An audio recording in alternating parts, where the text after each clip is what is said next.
Hey guys, I'm Bradu, and this is Sketch Cards for Dummies. People ask me all the time what kind of artwork I do, and I might give a simple answer like, I'm a sketch card artist, and they'll say, what the hell is a sketch card? So I'm here to answer that question. What is a sketch card? The simplest definition of a sketch card is it is a piece of original art that is standard baseball card sized, which is 2.5 by 3.5 inches. So that's it. That's all you really need to know, and I'll talk to you guys next time. No, I'm just kidding. That is all you need to know, and that is the basic definition, but I'll give a little bit better explanation, hopefully. I don't want to get into a history lesson too much because I don't know the details that much, and that's not really what I'm about, but I don't know when the first sketch cards were drawn or the first artwork was done that size, but I do know that in the mid-90s there was kind of a movement online. I think it kind of started in Switzerland, and it was artists doing artwork that size and then trading them amongst themselves to get art from other artists without spending any money. And then that transformed a little bit into making prints of those and selling them, and those are called ACEOs, Art Cards Editions and Originals. Another term for art that size or for sketch cards would be ATC, Artist Trading Cards. And somewhere in there it started to impact the trading card market, and you started seeing original artwork, trading card size sketch cards in official trading card sets. It tends to be more popular in comic book type sets and non-sports, but it's certainly not specific to that, and in fact in the last couple of years it's become a lot more popular in sports sets as well. But this is kind of how it works. The company will contact the artist and say, we want you to do sketch cards for such and such set, and they send you blank cards. I'll show you an example. This is a blank I got from Topps for museum collection.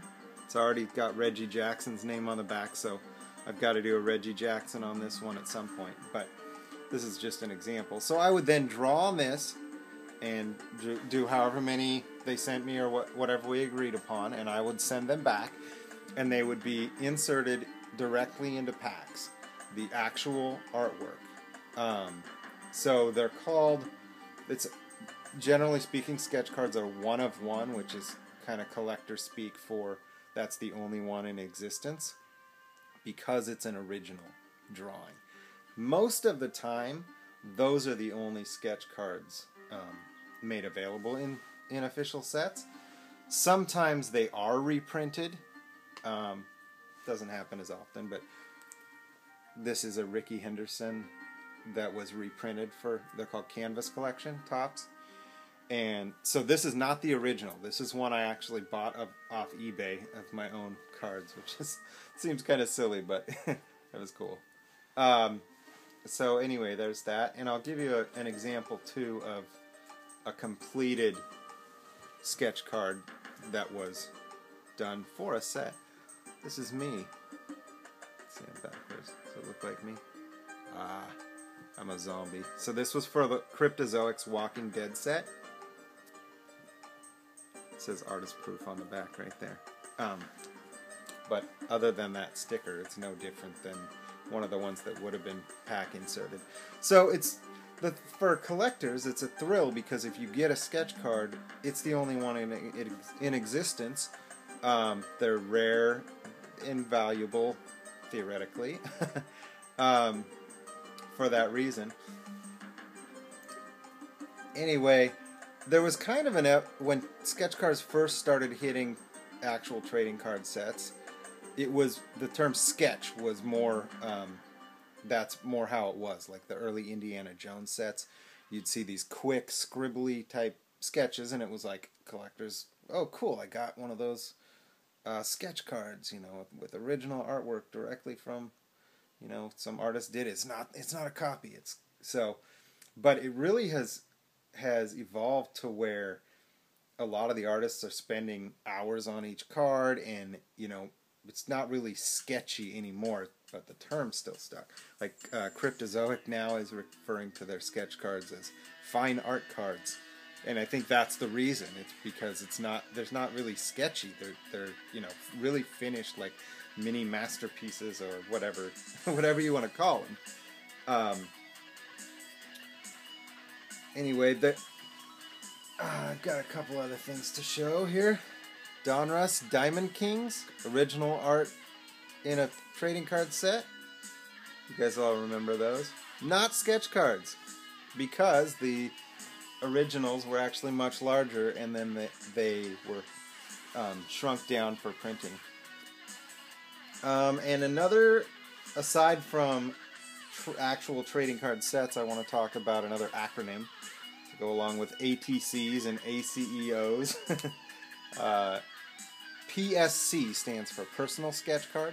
So that would be any sketch card that size that's not for any official set. So that's how, a lot of times that's how artists will make their money, because collectors will go directly to the artist and commission them to do a personal sketch card for them.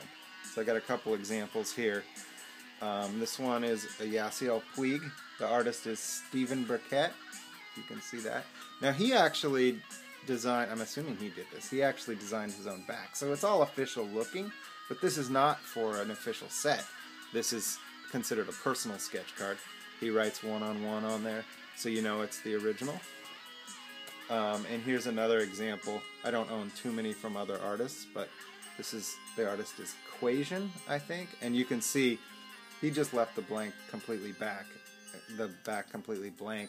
A lot of artists will write, if they don't have their own pre-printed cards like that, they'll write their name and details about the card or whatever. I have done it the same way here with just blank backs for my own personal sketch cards, but I would like to get my own backs printed up at some point. Here's another one. This is sort of like a PSC, but I guess I would have to say it's an ACEO art card edition or original, because it's not the original. It is a print, but Jeff Lafferty did his own card design, card back too. And then he signed and numbered on the front, so there's still, it's still limited and quite collectible. I mentioned briefly early on, I showed my artist proof from The Walking Dead, but one thing to go with,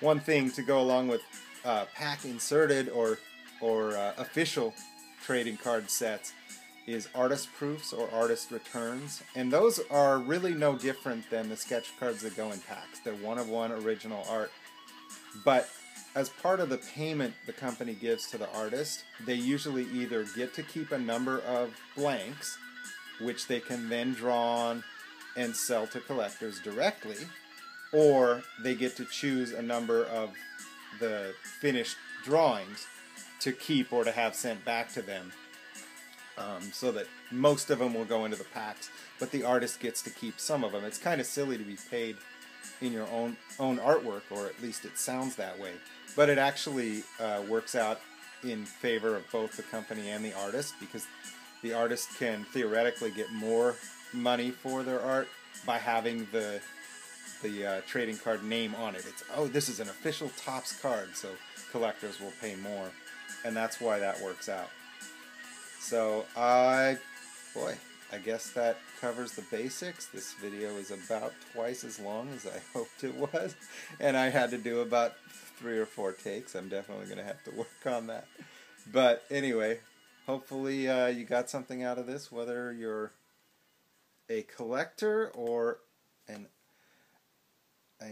just a fan of art, or a person who's like on my Facebook going, oh, this guy keeps posting art and I have no idea what it is. Well, there it is.